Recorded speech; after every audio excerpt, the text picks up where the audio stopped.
En el Hospital General de Valencia, años de cirugía robótica se transforman hoy en el asistente del mañana.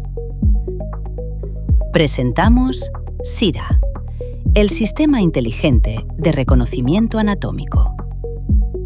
SIRA es un proyecto de investigación que aplica inteligencia artificial a la cirugía robótica. Los médicos etiquetan cada detalle, identificando órganos y herramientas para entrenar el sistema. ¿Su objetivo? Convertir miles de horas de intervenciones en un copiloto inteligente para el cirujano.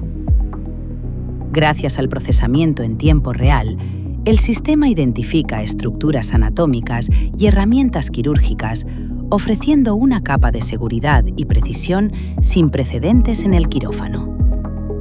Este avance es fruto de una sólida colaboración público-privada liderada por las 3 entidades impulsoras. Esto permitirá integrar SIRA en otros hospitales públicos de la Comunidad Valenciana.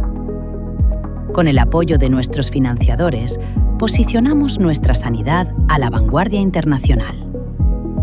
SIRA, inteligencia al servicio de la vida.